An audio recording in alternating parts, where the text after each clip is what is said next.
ሰላም ጤና ይስጥልን። ይህ የውሎ ኢትዮጵያ የነሐሴ 19 ቀን 2018 ዓ.ም የምሽት ስርጭት ዜና ተነቀር ነው። ከዜናው ጋር የበረከታ ሳምሶን ነው ማብቂያ ማብራችሁን ሁኑ።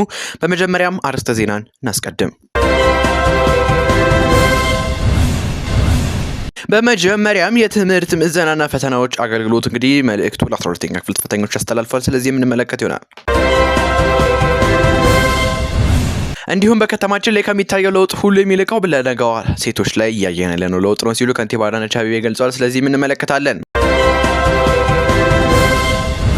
ከባህር ማዶ ዘገባዎቻችን ደግሞ እስራኤል በሊባኖስ የፎስፈረስ ኬሚካል መጠቀሟን አንድ ሪፖርት አመላክቷል። ስለዚህም የምንመለከት ይሆናል። በመጨረሻም 8 በጥቃቱ የተገደሉ አስክሬኖች አይቻሉ ሲል የዓይን እማኝ ገልጿል። የት ነው ቦታው የሚለውን እንመለከታለን። እስከ ዜናው ማብቂያ አብራችሁን ሁኑ።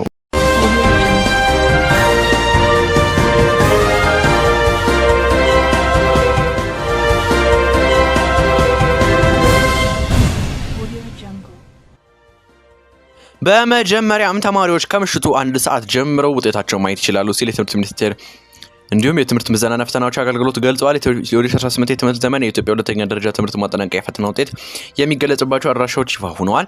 በ2018 ትምህርት ዘመን የኢትዮጵያ ሁለተኛ ደረጃ ትምህርት ማጠናቀቂያ ፈተና ውጤትን ተፈታኞች ዛሬ ነሐሴ 19 ቀን 2018 ዓ.ም ከምሽቱ 1 ሰዓት ጀምረው የሚከተሉትን አማራጭ ማስፈንጠሪያዎች ወይም ደግሞ ሊንክ በመጠቀም ማየት የሚችሉ መሆኑን የትምህርት ምዘናና ፈተናዎች አገልግሎት አስታውቋል። በተያያዘም ተፈታኞች ቅሬታ ሳይኖራቸው በአካል መምጣት ሳያስፈልግም በዛው ዌብሳይቱ ላይ ባለው ኮምፕሌን ማቅረቢያ በመጠቀም ቅሬታቸውን ከነሐሴ 19 እስከ ነሐሴ 16 ባለው ከቀኑ 10 ሰዓት ድረስ በማቅረብ ምላሹን በተመሳሳይ ማስፈንጠሪያ በኩል መከታተል የሚችሉ መሆኑን አገልግሎቱም ተገልጿል። እንግዲህ በድህረ ገጽ በቴሌግራም እንዲሁም በአጭር የጽሁፍ መልእክት ውጤት የሚገለጽባቸው የተለያዩ ማስፈንጠሪያዎች አሉ። ይህንን ለማግኘት የደቡብ ዜና ፕላስ የቴሌግራም ቻናል በመቀላቀል ማግኘት ይችላሉ።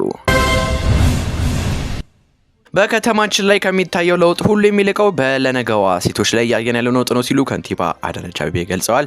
የአዲስ አበባ ከተማ አስተዳደር ከንቲባ አዳነች አቤቤ በዛሬው ዕለት የልጆች ኢንቨስትመንት ፈንድ ፋውንዴሽን CIFF መስራችና የቦርድ ኃላፊ ክሪስ ሆንና በቡድናቸው ለነገዋ የሴቶች ታድሶና አገልግሎት ክህሎት ማበልጸጊያ ማዕከል ማስጎብኘታቸውን ገልጸዋል። ከንቲባዋ ለነገዋ ጅማሮ በተለይም ማህበራዊ ችግር ውስጥ ያሉ ሴቶችን እህቶቻችን ተስፋና እድላቸውን እንዲለመልም ክብራቸውና ደህንነታቸው ተጠብቆ የተሻለ ህይወት እንዲመሩ ከልብ በመንጨ ስሜት የተጸነሰ ተጸንሶም ወደ ተግባር የተቀየረ ታላቅ ራዕይ የሰነቀ ስራ መሆኑንም ገልጸዋል።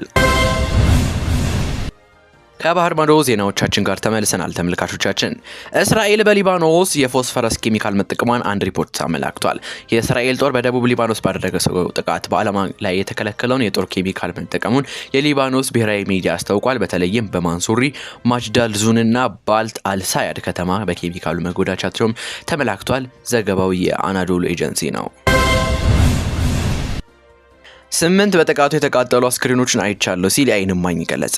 በሶማሊያ የባህር ዳርቻ ታግቶ የቆመን አስጫኝ መርከብን ኢላማ ያደረገ የድሮን ጥቃት 9 ሰዎች መግደሉን የፑንትላንድ ባለስልጣናት ተናግረዋል። ጥቃቱ የተፈጸመው በሶማሊያ ኑጋል ክልል ጎዶብጅራን የባህር ዳርቻ አቅራቢያ መሆኑንም ተናግረዋል። ዘገባው የቢቢሲ ነው። ተመልካቾቻችን ለዛሬ ያዝናቸው ልዩ የውሎ ኢትዮጵያ ነሐሴ 19 ቀን 2018 ዓ.ም የምሽት ስርጭት የዜና ጥንቅሮች ይህንን ይመስሉ ነበረ።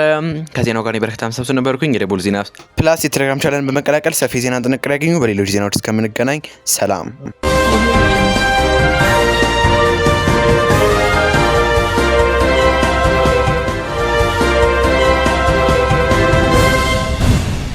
Jungle.